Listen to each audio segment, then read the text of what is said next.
Hey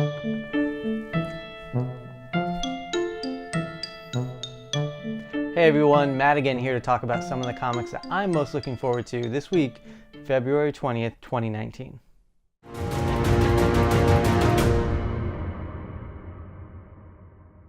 We're going to kick things off with Friendly Neighborhood Spider-Man number 3, written by Tom Taylor with art by Juann Cabal. I never know what to expect with a Peter Parker-based Spider-Man comic that isn't Amazing Spider-Man, but I had to give this one a shot since it had Tom Taylor as writer, and I haven't been disappointed. Maybe it's because Spidey lives in a cool new neighborhood, who knows? Hey. Tom Taylor puts out gold on a consistent basis, and that's exactly what this comic has been through its first 2 issues. It's funny, charming, and has an interesting story, which is what you want from a Spider-Man comic.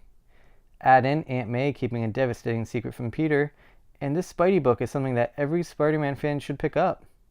Taylor, who created one of the best new characters in recent memory, is writing Spidey like it's what he was born to do. And the art of Juann Cabal is so clean and refreshing that it just complements the story perfectly. This panel where he spells out thwip in Spider-Man's webbing is a particular favorite of mine. As someone who started out a skeptic on whether or not to pick up the book, it's fair to say that I'm not any longer.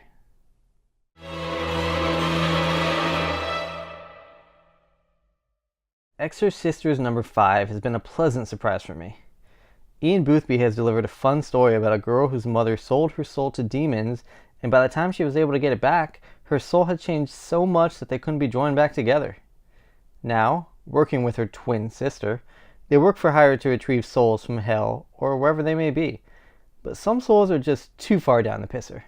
Giséle Lagacé does a great job of showcasing original demons, and has a wonderful way of creating demons who can somehow be both funny and scary looking.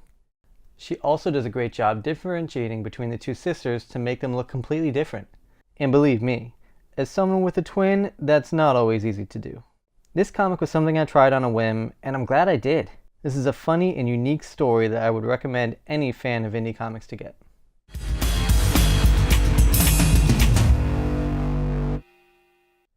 Next up is High Level number 1. As a Vertigo first issue, I'm mostly going on concept here, and the concept to High Level has me very intrigued. The story about a smuggler who has to deliver a child messiah to a city called High Level at the top of the world where no one has ever returned from, hundreds of years after the world basically ended and humanity had to start from scratch. It's right up my alley. I'm a big fan of characters saving messiahs, and High Level looks to deliver. Written by Rob Sheridan with art by Barnaby Bagenda, the previews I've seen so far online have looked great. This comic, on the surface at least, has all the makings to be one of the next big comic book TV shows, and I've got just the right couple of guys to star.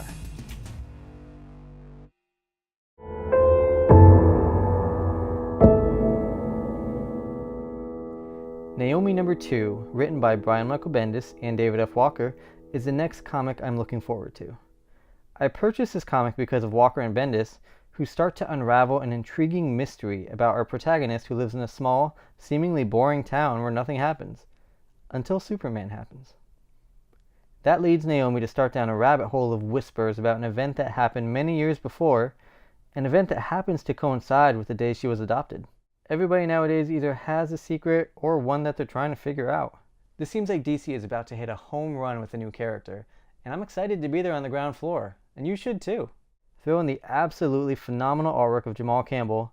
I adore the cover of the first issue, by the way, and you have a comic that is easily worth the cover price.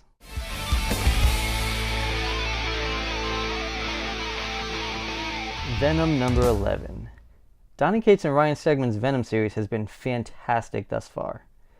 The passion for this comic is evident between these 2 creators, and that makes it easy for someone like me, who's admittedly not a big fan of the character Venom, to really get behind this comic.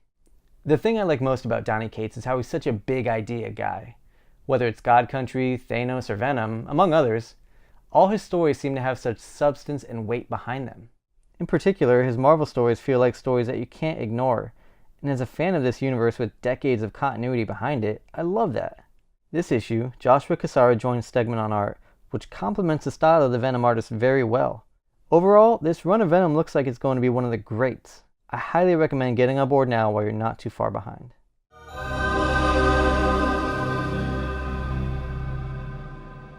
And finally, we get to Uncanny X-Men number 12.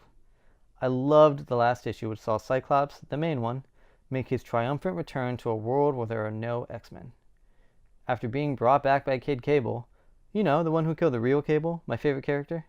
Yeah, I'm looking at you, Brisson, but I'll let you tell your whole story first. Cyclops was locked in a safe house, like I'm assuming Marvel is doing to Tom Holland so he doesn't spoil Avengers Endgame, and he's trying to cope in a world with no X-Men. In the last bit, with many of the main X-Men villain groups, the cannon fodder type, surrounding Cyclops, who seems like he's about to go out in a blaze of glory when you read a familiar sound. And then we get the Cyclops and Wolverine reunion that we've been waiting for. Now, I'm not gonna lie, I'm a softie, and I wanted to see a hug between the two characters.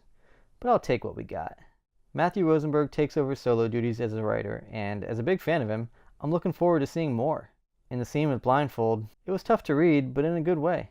Now, with Cyclops and Wolverine reunited, they begin their search to find a new team of X-Men to fight with them. Joining Rosenberg is Marvel legend Salvador LaRocha. He's been away from the X-Men for years, and seeing him back gives me a strong feeling of happiness. I can't wait to see what Matthew Rosenberg has in store for this comic, especially as Age of X-Men winds down and we see the X-Men return, which includes a reunion we've been waiting for about 15 years, Cyclops and Jean Grey. Yes, I know they briefly reunited in Phoenix Resurrection, but that lasted about one page. So this time it has to stick, right? They can't possibly keep them separated anymore, right? Uncanny X-Men ships twice a month, and I can't wait to get my hands on this issue. Now for some trades. First up is Cable and X-Force Onslaught trade paperback. Cable and X-Force are my favorite characters in comics, so this trade has to be at the top of my list. I particularly like the issues where Cable has to fight Post, Hulk, Apocalypse, and then take part in the battle with Onslaught pretty much without any rest. It was a beating he took with grace, and only with the intervention of Franklin Richards was his life saved. And Ian Churchill's art in this Cable run is simply fantastic. If you're a fan of Cable or X-Force, check out this trade. DC Universe by Len Wein hardcover. The legendary Len Wein passed away over a year ago, but his legacy will always live on. He created and co-created a number of characters, including Wolverine and Swamp Thing, and now DC is putting out this hardcover that collects some of his greatest stories. Relive some of these stories, or read them for the first time, by picking up this hardcover that any fan of comic book history should buy. West Coast Avengers Trade Paperback Volume 1, Best Coast. Like I talked about last week, I'm a big fan of Kelly Thompson, and I enjoy every comic she puts out, and that includes West Coast Avengers. This isn't your typical team of characters, and I think that's what gives it its charm. Well, that and the baby land shark named Jeff. Thanks for watching, everyone, and what did you think of my list?